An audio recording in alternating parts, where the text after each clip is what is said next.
I just want to introduce Professor Valentino by briefly quoting from his incredibly successful book, Finding Solutions, Mass Killing and Genocide in the 20th Century.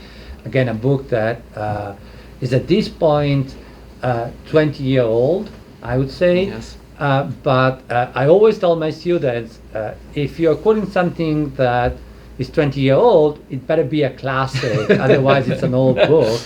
And I always tell them to quote from Ben Valentino's book because it's a classic. With one potential exception, right? With one potential exception, in the preface he wrote,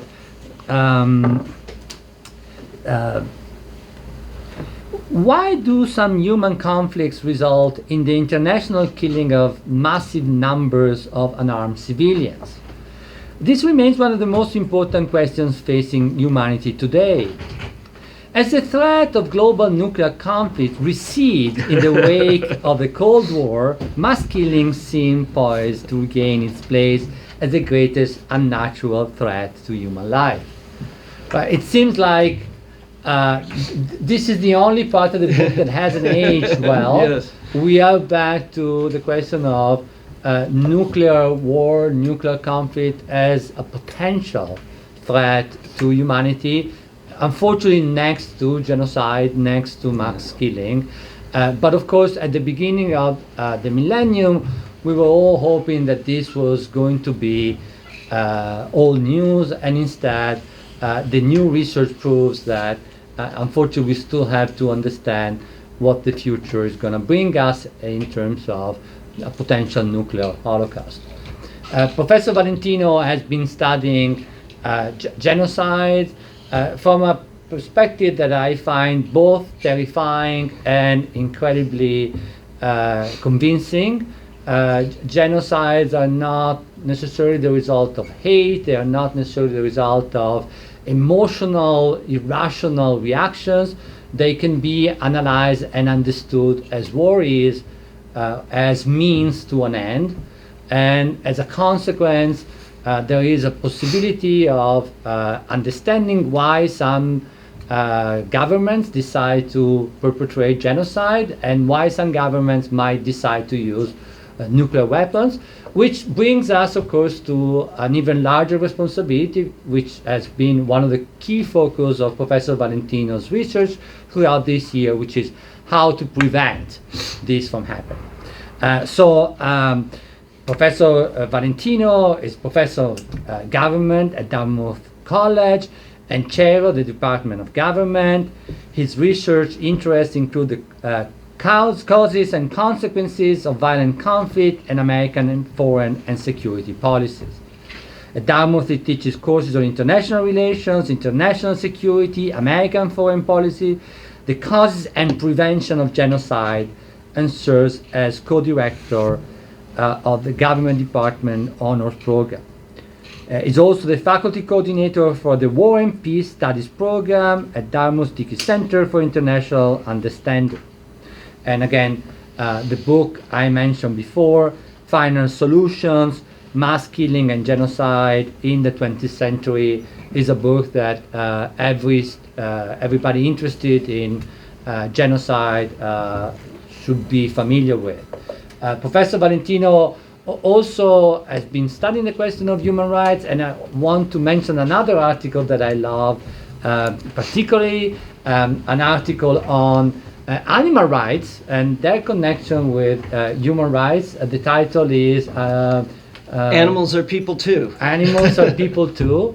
Again, so if you're interested in the philosophical and political understanding of animal rights in relation to human rights, that's a fantastic place to either begin or end your understanding of what's going on there. Please join me in welcoming Professor Valentino for today's talk titled Public Support for the Use of Nuclear Weapons in the US, UK, France, and Israel. Well, that was a very nice introduction, and thank you. It's embarrassing, actually. But one of the things that was very nice about it is I often have to explain how it is that these different parts of my career or research interests have connected. And I think the common assumption is that I just have some macabre interest in mass death, which I promise you is not true. But I think Manuel really put his finger on this. I have been driven to try to understand why it is that humans might do this to each other. And that extends to the high-tech means of what we'll talk about today, nuclear weapons, to the low-tech means of, or at least sometimes low-tech means of genocide and mass killing. And all of that is underpinned by some question about who counts as human, who counts as someone who has rights, whose life is worth protecting.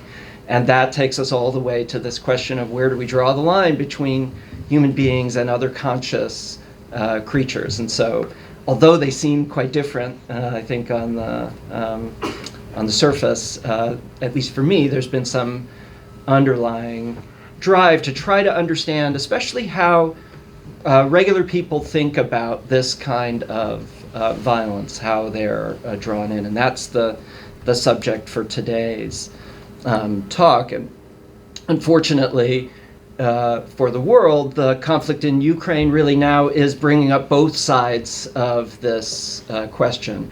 On the ground in Ukraine, there's violence being carried out that I think by most definitions meets the international legal definition of genocide. And at the same time, the war raises the specter that nuclear weapons might be used. And so, sadly, in one spot, both of the concerns that have driven much of my career are front and center. And so what I want to talk about today is the question about, how worried should we be, and not specifically about Ukraine, although I'll come back to that on several occasions to draw some connections. But was I wrong to say that the threat of nuclear war was receding? And I think, spoiler, I was wrong about that.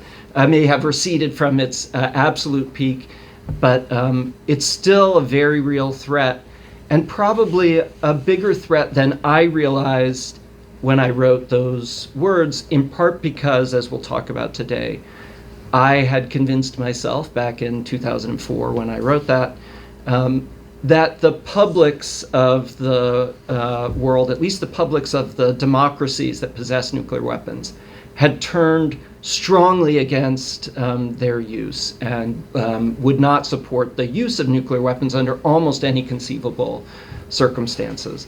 And over the last 10 years of research, I've come, unfortunately, to believe that may not be true. So that's the research I want to talk about. Do I have a clicker somewhere to advance the slides, do you know? I have one.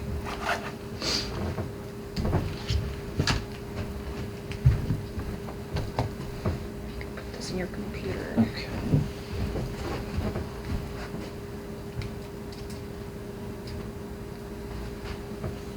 There you go. It's working. Okay. Does it work?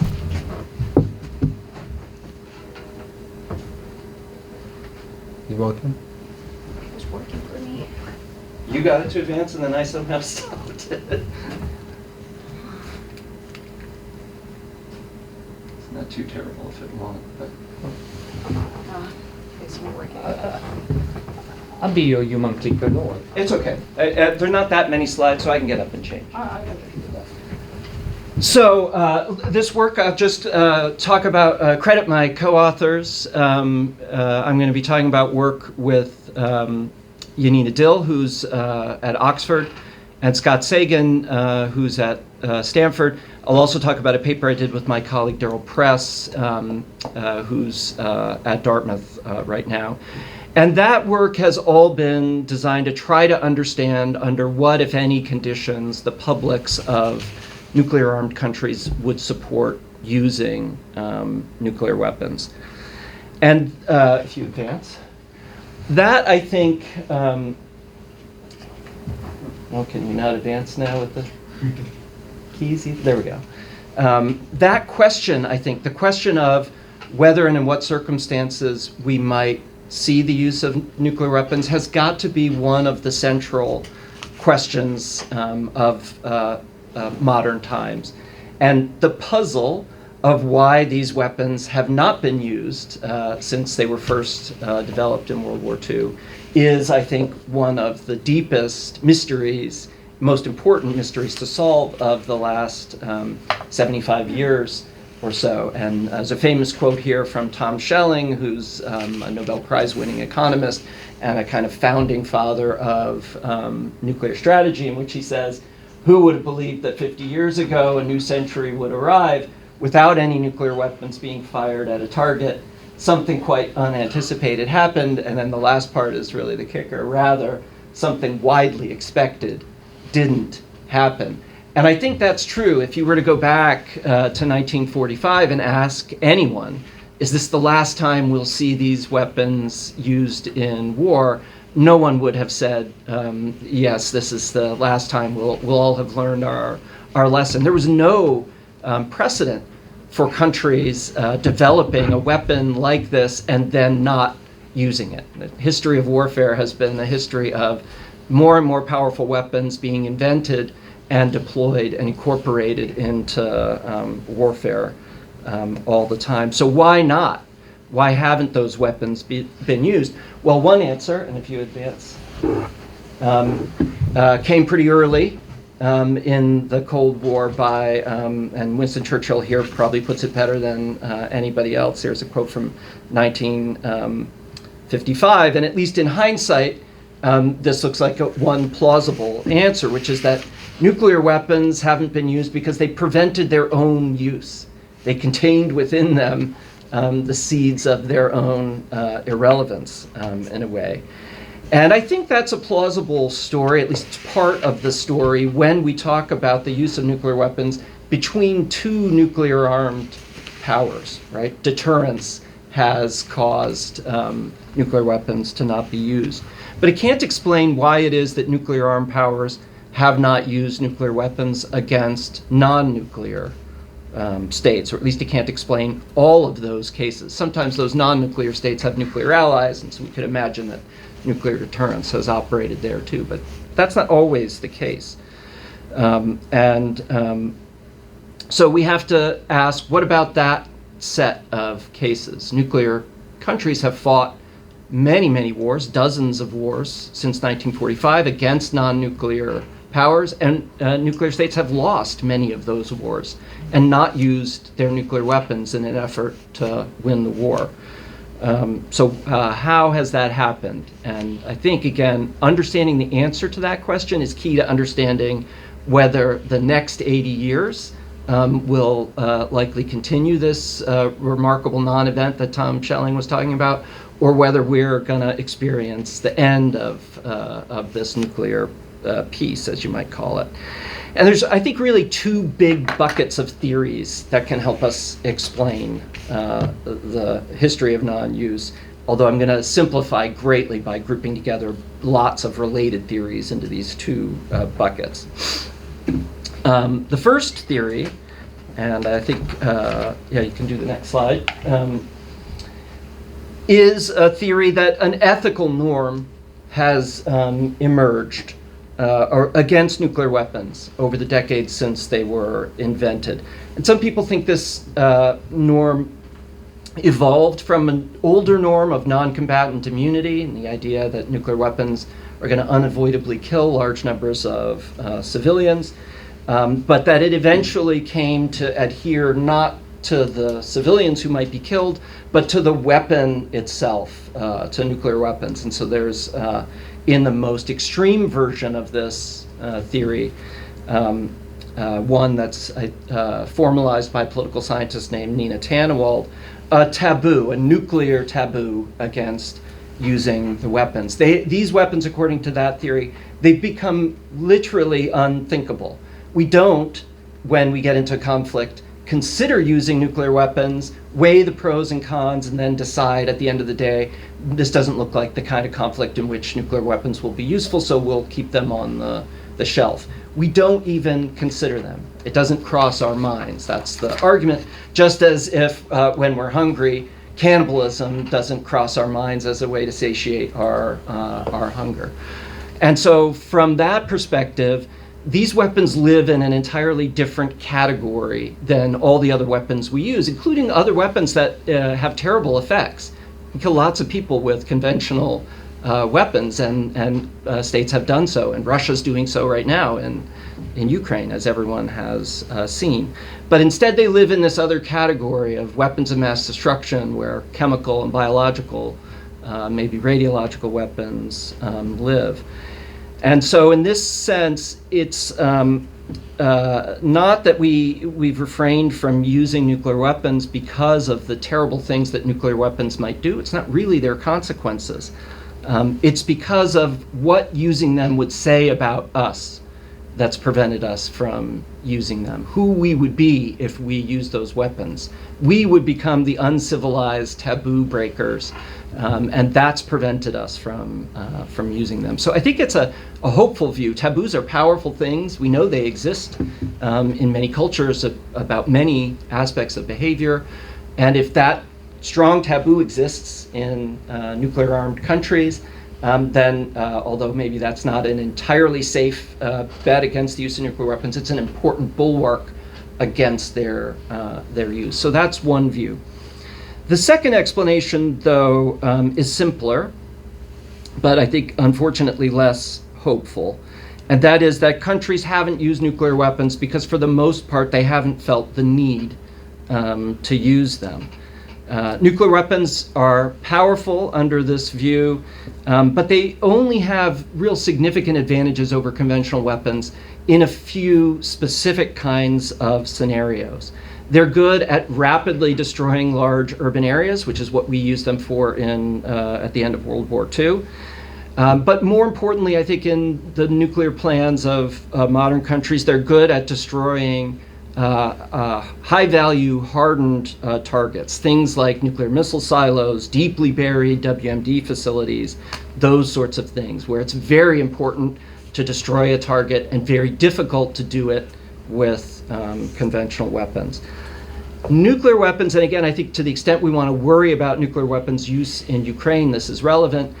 I think their usefulness on the battlefield is generally overstated. There aren't a lot of situations in which nuclear weapons can accomplish something in a conventional war against the adversary's military forces that conventional forces can't accomplish. And as I think about the scenarios that are unfolding now in Ukraine, I'm less worried about Russia's use of nuclear weapons because I think they'll see a huge battlefield advantage to using them than that I think they might see some political advantage to using them. That view suggests that the reason that nuclear weapons haven't been used since 1945 is that the kinds of situations in which nuclear weapons might be especially attractive, they just haven't occurred that much since then. But maybe there hasn't been as big of a change in all of us as the taboo might suggest. I should say, it's possible, maybe with the exception of the very strongest view of the taboo argument, that both of these things are going on in the world and have played a role in preventing the use of nuclear weapons. That a norm of some sort has developed that puts these weapons in a different category, and that there have not been very many situations in which there was a strong incentive to use them by the nuclear armed powers. I think that's closest to my view, actually, about the reality of why they haven't been used, but both could be true. Still, I do think it's important to understand kind of the relative strength of each of those explanations, because again, it has huge implications for whether the nuclear peace is likely to last. If you go to the next slide. That's good. This is an article that Nina Tannenwald, again, who I mentioned, the kind of academic founder of the Nuclear Taboo, wrote in Foreign Policy magazine, I think 3 or 4 months ago, asking whether, well, maybe there was a taboo, but it appears to be weakening and questioning whether that taboo applies to people like Putin or maybe even the Russian public. And here, remember, we're talking about a situation not only in which the taboo might not prevent nuclear use, but there's worry that even Churchill's balance of terror might not prevent nuclear use, because use in this situation certainly implicates retaliation from the West. This question, though, is obviously hard to answer, because if one reason that nuclear weapons haven't been used is because the kinds of situations in which they'd be attractive haven't come up very much, then how do we know whether people would have wanted to use them in the situations that haven't happened, right? We can't go back in history and find those situations if there aren't very many of them. And people have tried to do that, find situations where use was considered, but they're few and far between, and the evidence, I think, kind of is on the one hand and on the other hand.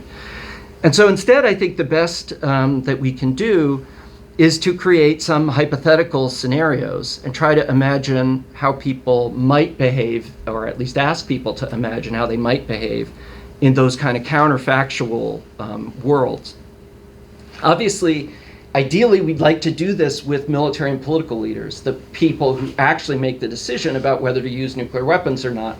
And one interesting fact about the decision to use nuclear weapons is that, as far as we know, in every single country that has nuclear weapons, that decision-making authority rests in a single human being.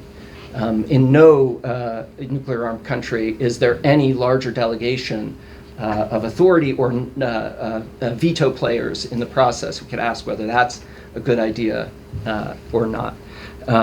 So, in some real way, the true survey population here ought to be people who've actually had their fingers on the nuclear button. Needless to say, I don't have access to all of those people, and even if I could give them surveys and ask them how they might behave in different scenarios, I'm not sure we believe that they'd tell us their true feelings or how they would truly act. So instead, for much of the last decade or so, I've been doing surveys of the public, first in the United States and then in other countries, trying to understand their attitudes and under what circumstances they might be willing to use nuclear weapons, in the hopes that, one, that's at least a window into what the political leaders who they elect might be willing to do, and because there is good evidence that public opinion has an effect on how our leaders behave. If the leadership of our country knows that the public would never support the use of nuclear weapons under any circumstances, I think it's fair to think they're at least less likely to resort to them than if that's not the case. And so to try to understand this, I've used a technique that we in political science call survey experiments. And they've become much more common in recent years in political science as it's been possible for us to deliver experiments over the internet. These aren't, as you'll see in a moment, things that were possible to do using telephone surveys in the past, because they asked people to read news articles and things like that you couldn't do over the phone. So it's really only been the last 10 years or so that we've been able to do it. And during that same period of time, we developed survey sampling methodologies that allow us to take inherently unrepresentative sample of people who are online taking surveys and try to back out a representative sample or something that approximates a representative sample from that. And so what we do, me and my co-authors, is we create a story, a situation in which nuclear weapons are being considered. Then we systematically manipulate little parts of that story, showing different versions to different randomly selected groups of people. And that really can allow us to see just how certain aspects of the situation facing Americans or other citizens of other countries affect their willingness to use nuclear weapons. And that is something that I think generally conventional surveys on public opinion about nuclear weapons have not done. Instead, they tend to say, would you ever support the use of nuclear weapons? And when you ask that, most people say, no, I never would. And do you think we should get rid of all nuclear weapons? And when you ask that, almost everybody says, yes, I think we should. But those questions are at such a level of generality, they don't really force people to make the kind of trade-offs that I think are what would drive the decision to use nuclear weapons in the first place. Only way to get at that is to present people with situations that present those sorts of trade-offs to them, that nuclear weapons buy them something or offer the prospect of buying them something that conventional weapons can't. And I'll just say at the outset, telling people to read these stories about the potential use of nuclear weapons, asking them to consider using them in situations where hundreds of thousands of people might be killed. I'm very clear with them from the beginning that these are fictional scenarios. We've got their consent to participate, and at the end we remind them that they read a fictional article and give them a bunch of different resources to help them understand the laws of war that in many cases would prevent the use of nuclear weapons against civilian populations, and information about nuclear weapons and their effects. So doing our best to conduct this research ethically. And so what I want to do now for the remainder of the talk is just walk you through some of these results to give you a sense of what people think about using nuclear weapons. And I'll start with some results from the United States because that's where we started. And you'll see naturally that as that research got scarier and scarier, we had to ask the question, is this something unique to the United States, or are the citizens of other nuclear-armed countries thinking the same way? So the first experiment, we can switch now, was done in 2011, the first poll. And this was one I did with Scott Sagan and my colleague Daryl Press at Dartmouth. And the idea here, this was our very first attempt at trying to understand this question, was to see whether there was some kind of absolute moral prohibition against using nuclear weapons that was insensitive to the effects of the nuclear weapons or their advantages over conventional weapons. And so what we did was randomly assigned different groups of people to read different stories about a potential use of nuclear weapons. And in this case, the baseline story is that Al-Qaeda, which at that time is still the biggest terrorist threat, is developing nuclear weapons in a disused military bunker in the deserts in Syria, which this is before the Syrian civil war breaks out. And that they've got the materials for this smuggled out of Russia, and for a variety of reasons, we trust the intelligence that they're close to being able to develop a nuclear weapon. And this news story is reporting that the United States has found this out and that the president is considering nuclear and conventional options to destroy this terrorist weapons lab. And then the report provides some information about what the different military options might look like. And across the different variations of the story, we can vary the effectiveness of the weapons while keeping things like the civilian fatalities and US military fatalities from the operations constant. So we can really just see, does it matter to people whether nuclear weapons are not any more effective than conventional weapons or much more effective than conventional weapons? And remember, under the strict taboo argument, that shouldn't matter at all, right? It's nuclear weapons that are taboo. We don't evaluate their costs and benefits. We simply reject them as weapons that can be used. So in the first story here, you'll see down in the bottom and up at the top in the headline, the weapons are described as equally effective. Nuclear weapons don't give you any advantage over conventional weapons here, and they kill the same number of civilians, and that's made plausible by the fact that this is a remote desert facility. In either case, the conventional bombing or the nuclear bombing, you're going to kill all of the people in the immediate area, but there aren't that many. There's 1,000, but not that many people. And we're clear that this includes, in the nuclear scenario, everyone who will die in the longer term from radiation deaths. The next slide. A second story says that actually, because this bunker is deeply buried, conventional weapons, we can't be sure that they will destroy it. And we think it only has a 45% chance of destroying the facility, and we won't get another shot at the facility. Again, this is a critical part of scenarios where nuclear weapons are valued in the real world. If you only have one shot, here we worry that if we attack and fail to destroy it, that Al-Qaeda will move the weapons and we won't know where they've gone to. So we say we won't be able to strike again with conventional weapons if we find out that they failed the first time, because by then the weapons will be gone. But nuclear weapons, we'll think, have a 90% chance of success.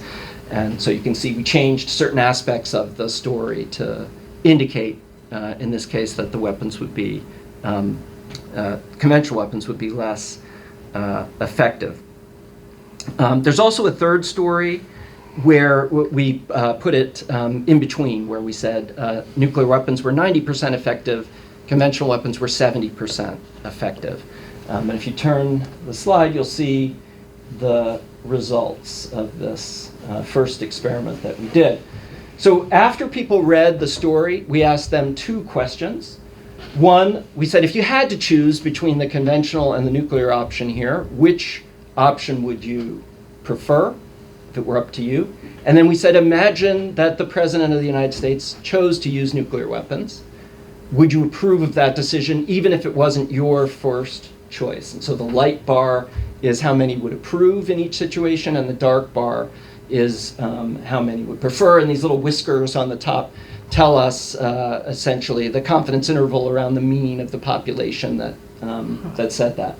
If you start down at the first story I showed you, where nuclear weapons and conventional weapons are equal, you can see less than 20% said, I prefer using nuclear weapons. That actually surprised me, that anybody in that situation would prefer nuclear weapons. I could talk in the Q&A about some things we know about those people from other questions in the survey.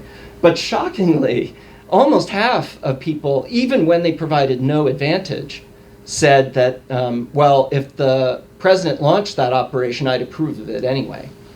And then the next two sets of columns really tell the story, the one that's not a great story for the taboo.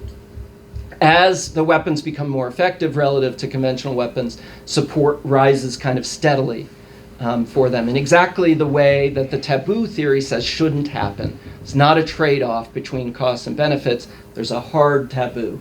And clearly here, there's just not, when we get to the scenario in which nuclear weapons are twice as effective, more than 3/4 of the population approves of their use, and more than 2/3 prefers it to conventional weapons. So I think this first, and I have to say, I expected that there might be more willingness than the taboo community thought there would be. I had no expectation it would be this high. I thought I might see half or a third the support here. I thought it might be sensitive to effectiveness, but I never thought we'd get big majorities willing to support the use of nuclear weapons. And so that really surprised me there. So again, that seems to argue against this kind of bright line taboo. One important limitation, though, of this study was that in order to just focus in on the taboo, we kept everything else constant, right? So we're talking about only 1,000 deaths, which I wouldn't say is unrealistic. There are scenarios which nuclear weapons could be used that might only result in 1,000 deaths, but many of the circumstances in which we would anticipate their use, many more than that, obviously, orders of magnitude more people would be killed.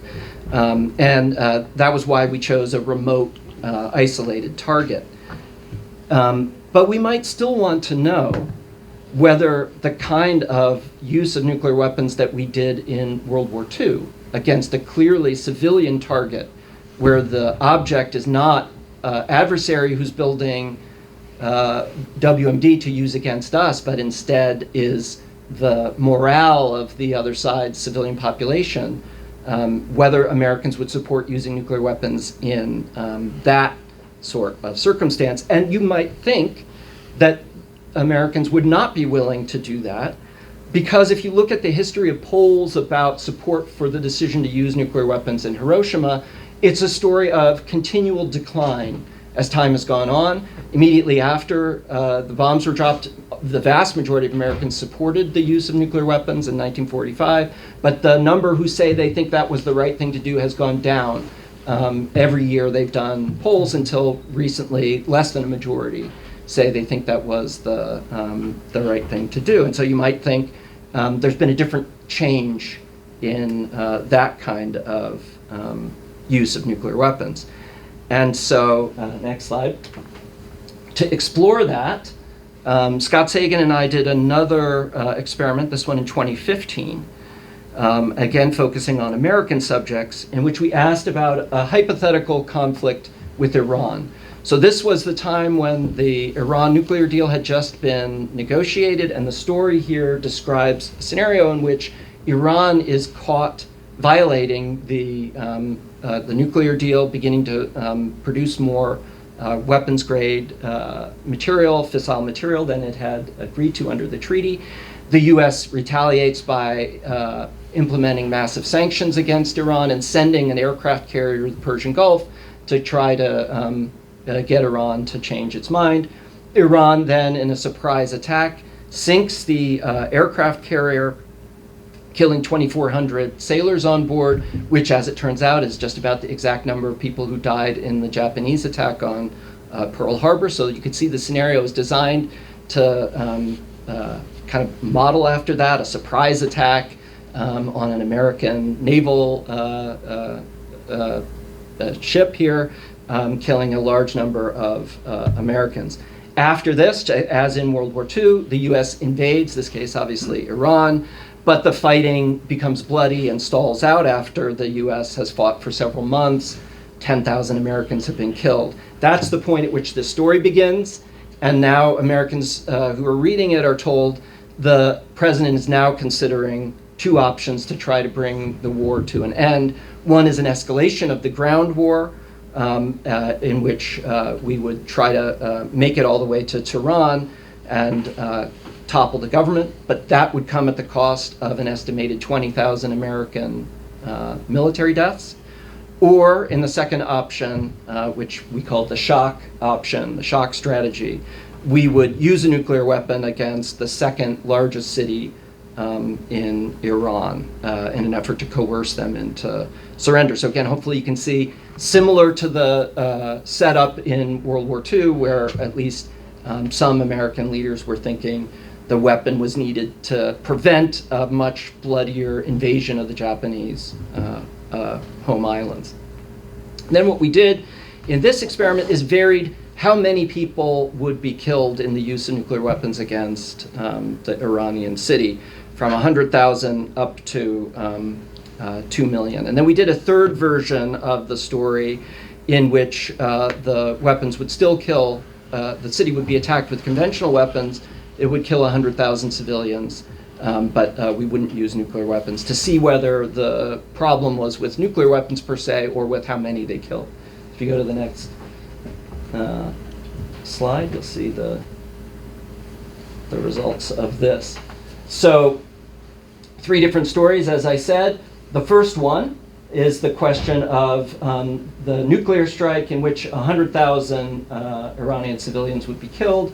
And we asked again, do you prefer that we do the ground war with 20,000 American dead, or do you prefer the use of nuclear weapons, killing 100,000 Iranians, but saving, preventing the deaths, avoiding the deaths of those 20,000 U.S. troops? And you can see a majority of Americans, 55%, said they preferred using nuclear weapons in that scenario. 60% said they'd approve it if the president chose that, even if that wasn't their first choice. I think the scariest part is the second thing here, in which the number of dead in the city rises to 2 million. And you can see the decline in support is very small. There's really no significant decline in the number of people who prefer or approve of the use of nuclear weapons, even when it would kill 2 million. So the difference there, the extra 1,900,000 deaths, didn't affect American beliefs about whether to use those weapons at all.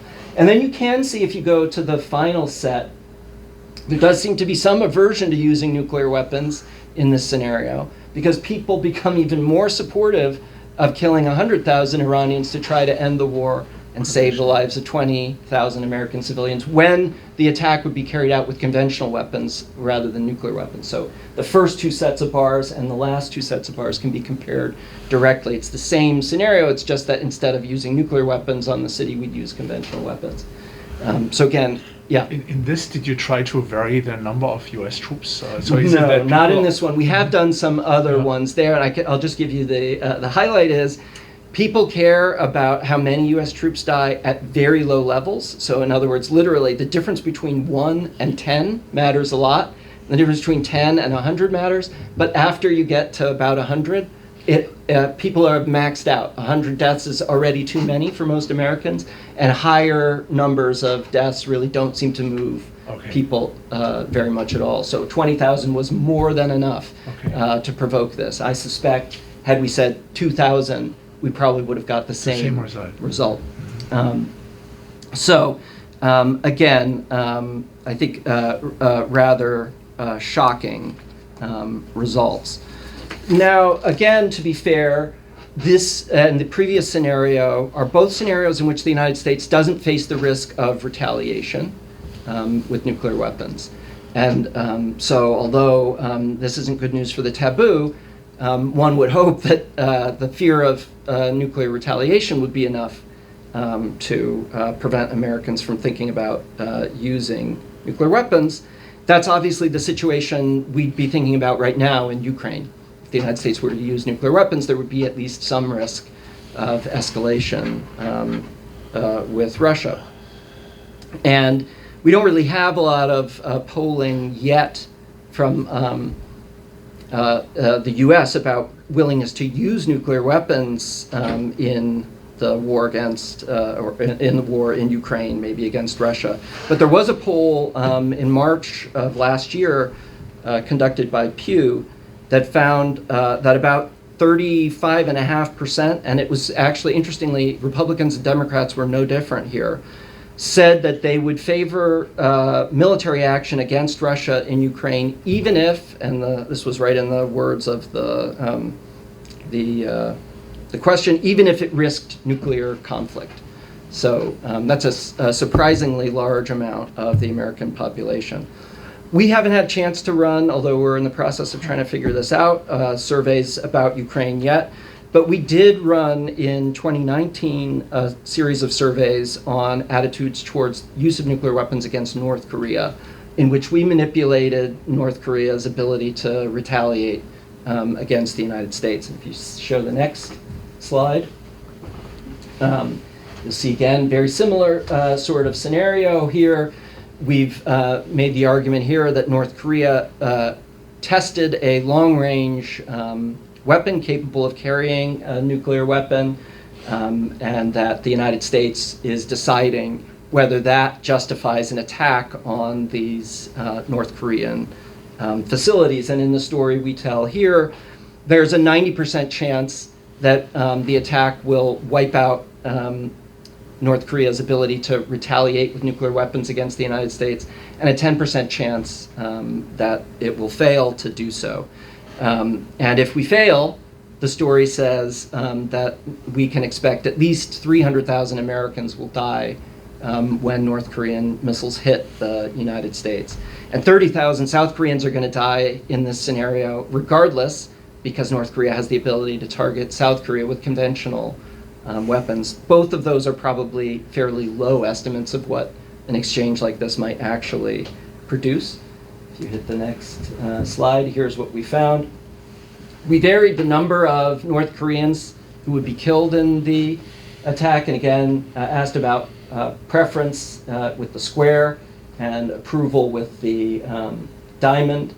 And you can see almost a majority would approve using nuclear weapons. This is, again, even when there's a 10% chance that it would fail and the United States would be struck with nuclear weapons, killing 300,000 Americans.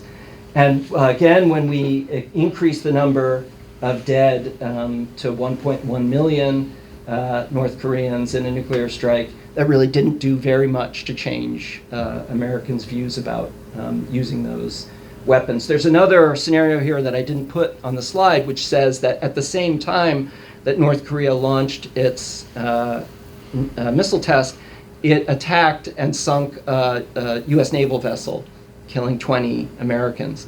And then we asked the same question, and in that, a clear majority of Americans favored using nuclear weapons in response. If there were an additional provocation, we get back to a majority. Okay, so long wind up, but at this point I expect that some of you are probably asking the question that I got almost inevitably when I delivered these sorts of lectures in Europe, which is, what the F is wrong with Americans? This is crazy, and surely the enlightened cosmopolitan European population would not support this kind of thing. And there's at least some reason to think that might be right. There's more than one reason. If you turn the page, I'll give you one. There's not been a ton of polling on nuclear attitudes, but here's one that was done by Gallup in 2011. They actually polled 131 countries. It's one of the largest cross-national polls ever conducted. And they asked, some people think that for the military to target and kill civilians is sometimes justified, while others think it would never be justified. So this is intentionally targeting and killing civilians, clearly outlawed under international law, right? So what percentage of each population said they would approve or said that it was sometimes justified? And you can see down here near the left, all our friends in Europe and a few in other places, less than 10, 15% of people said they thought it was ever justified to intentionally target and kill civilians. And there at the far end of 131 countries, the single highest result came from the United States, second highest from Israel. And still not a majority there who say it, which again gives you some question to ask from previous slides. We just showed that a majority of Americans, if you ask the question in the right way, can imagine situations in which they would use it. But here, just close to 50%. Yeah. It says selected countries only. Is it by the proportion of the population? So every other country is less? No, I just selected a bunch of countries that I thought might be interesting to the audience. So a lot of European countries because of who the audience is, and then several other countries from different parts of the world. But the majority are actually close down to the very low amounts. It stays low, and then the change here around where India happens, it's maybe 10% of the 131 countries are higher than India, in my recollection. So it's very few people who answer yes to that. Again, you can see Russia is extremely low, even though I think it's fair to say Russia's engaged in that right now, and certainly more than 8% of the Russian population is supporting a war in which this exact thing is happening. So we should question the methodology here, which is the whole reason I do my surveys in such a different way. Does that all make sense? Yeah. One thing I find interesting about this, I think the countries where it's high are countries that in World War II, this ultimate catastrophe, were on the side where they had they didn't experience it as much. Well, where they had to reason, are we going to intervene and are we going to strike against the civilian populations of countries that commit these atrocities? And the others are mostly countries where an authoritarian regime decided to commit atrocities without much public discussion. If you go to the next slide, interesting. There's the only poll I could find that was really asking about the use of nuclear weapons across countries. Came in 2007 from the Simons Foundation. Again, for a variety of reasons, I don't like this way of soliciting opinion. And you can already see some things from this slide that aren't consistent with what I showed before. But it asked again, do you think the use of nuclear weapons by your country, US, UK, France, or Israel, would be justified? And then they had 4 options. Again, this is not the way I would ask this question. But you could kind of look there at the it would never be justified set of answers, the third set of columns as the taboo people. And there you can see that the US does seem to be lower, although only marginally, than France and the UK. And Israel, again, stands out as really being in a kind of unfortunate league of its own there. So, but as I say, I don't like this poll. And so myself and Scott Sagan and Yanina Dill conducted another experiment in the summer of 2018 where we tried to explore these attitudes, and actually we chose the same 4 countries that are listed here. And so you can show the next slide. So these were the 4 baseline stories. One of the hard parts in this, and I think again one of the hard parts in any cross-national research, is that you have to compare different countries using the same weapons. Those are usually going to be in different scenarios where you can't hold everything else constant, because the kind of conflict that Israel might be involved in won't look the same as the kind of conflict that France or the United States or the United Kingdom might be involved in. So we thought very long and hard to try to find one that was as close to plausible for everybody. And what we came up with was, we imagine that there's much like the very first story, there's a new unnamed terrorist organization operating in Libya, again in a disused military bunker. And they're building, in this scenario, a chemical weapon. And we have evidence that they're planning to use that weapon on city buses in the capital city of each of these 4 countries. Each person only read that it would happen in one country, the capital of their country. So Americans read that it was Washington, D.C., and Brits read London, and so on, and so on. We knew this was happening, and again, the same scenario as the first. There is a question about whether we should use nuclear weapons to destroy the facility or conventional weapons. And then we're going to vary the utility of, or the effectiveness of, conventional and nuclear weapons across the 2 conditions. In this case, the number of Libyan civilians who will be killed is fixed at 2,700, and the risk of life lost in the attacks by the terrorists is 3,000. So 3,000 Americans or Brits or Israelis or French would be killed, and 2,700 Libyan civilians will be killed if you launch this strike.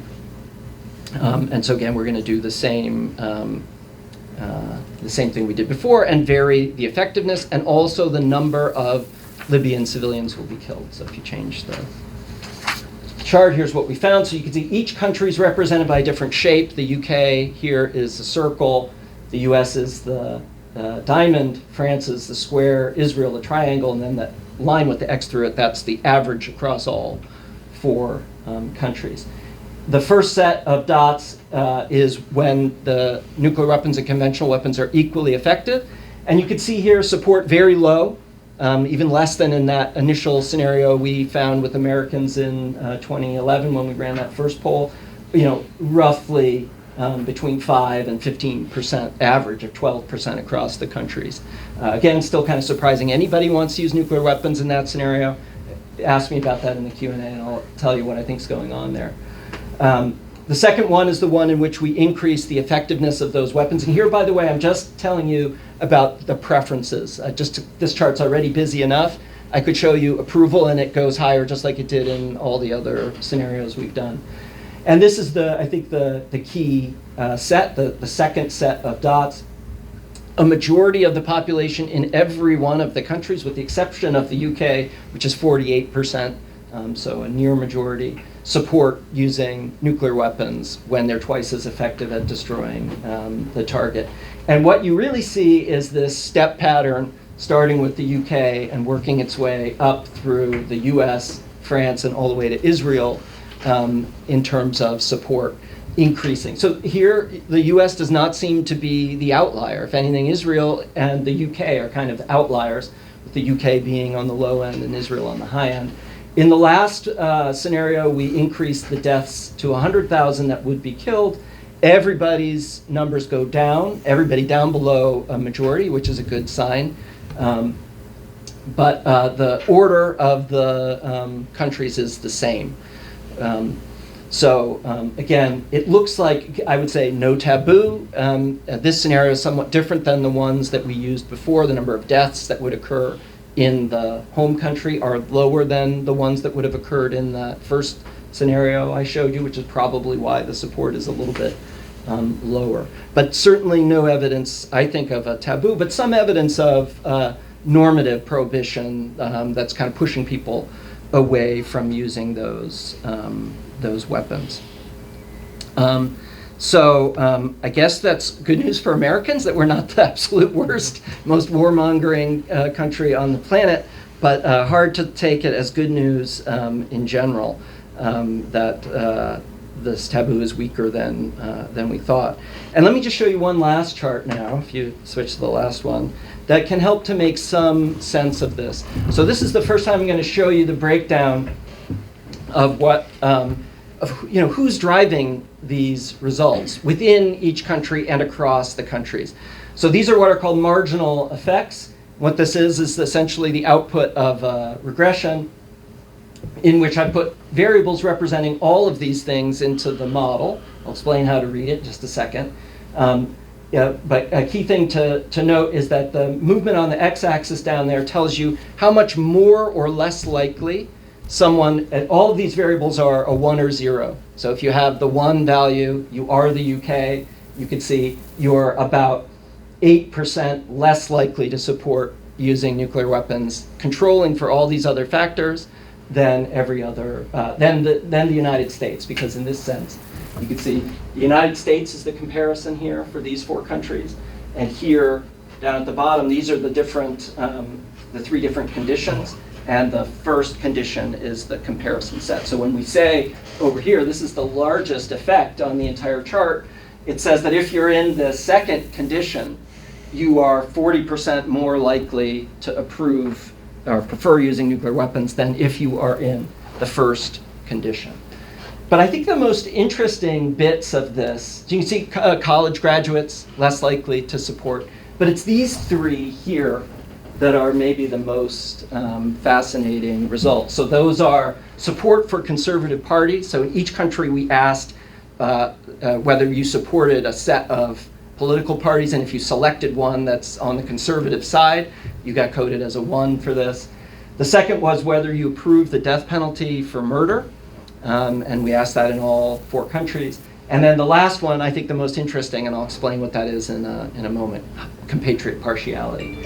No one's surprised, I think, that conservatives are more likely to support using military force in almost any scenario, including nuclear weapons, so those results make sense. The death penalty results also, I think, won't surprise people very much, but what will surprise you, I think, because at least it surprised me, is just how much support there is for the death penalty outside of the United States. I thought that we would see a majority support in the United States. I knew polls showed that.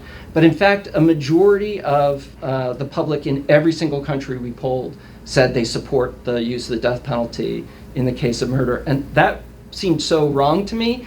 I thought our poll had gone terribly astray. And so I frantically searched out other public opinion polls and found that people had found this before.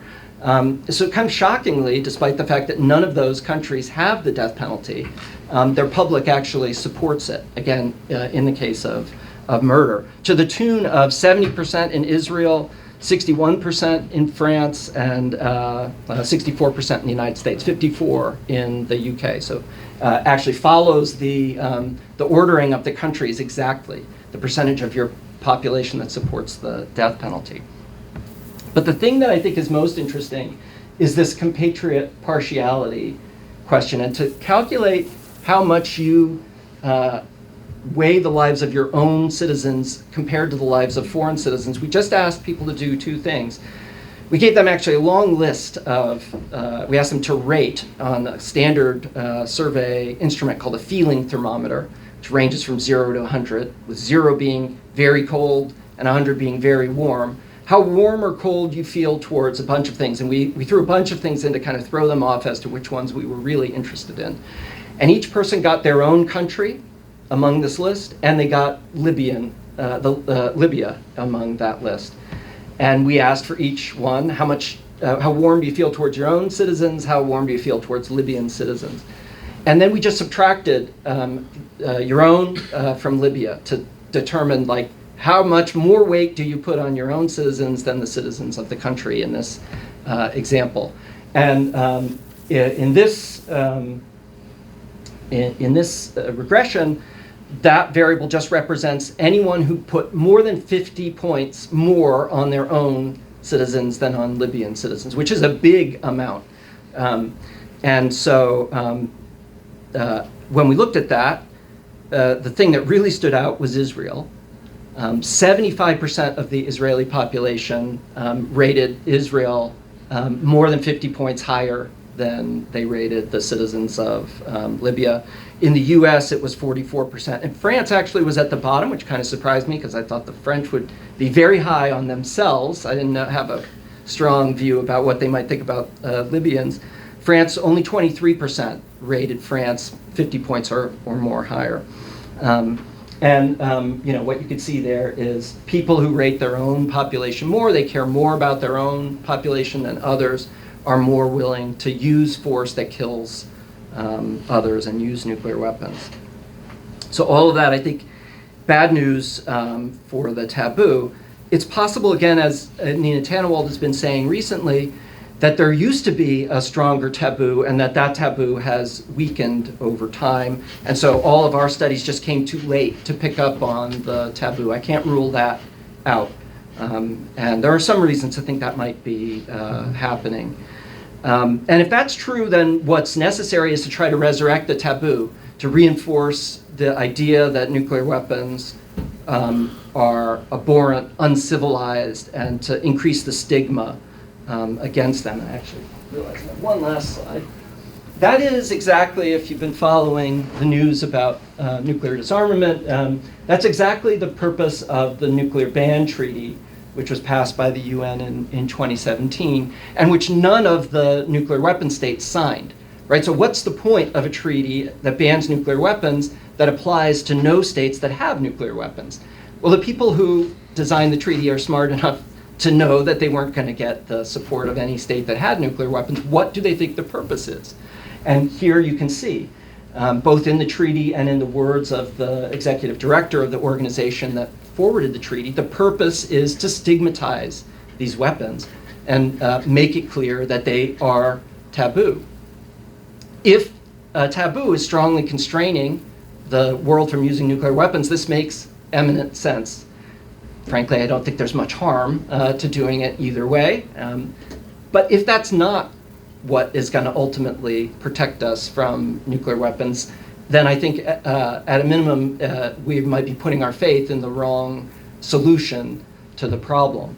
And my view is that the key problem is the lack of education of our citizens, of all the people that we polled in these surveys, to think that when they read a story like that, that nuclear weapons really would be useful and the right option, and not to consider all the other ways, although nuclear weapons might solve some military problem in that moment, all the other terrible things that are likely to happen after nuclear weapons are used. And we have some other research that shows when you begin to educate people about that, in particular when you begin to ask them to consider, if we use nuclear weapons in this scenario, do you think that other countries might be more likely to use nuclear weapons in other scenarios where we would rather that they didn't? People begin to reevaluate their choices in scenarios like this. And so my view is that that's the way ultimately that we begin to sway public opinion, maybe more than putting our faith in the idea that we can stigmatize these weapons, which I think, again, when you ask people, they don't like nuclear weapons. They'd rather not use them. But in extremis, in the kinds of situations which unfortunately in the real world are the ones when nuclear weapons would be considered, they can be tempted. And I think in those situations, the best bet is not to remind them that that would be immoral or even illegal, but to try to convince them that it's actually not in their interests, after all, to use nuclear weapons in the first place. So I'll stop there and happy to take questions.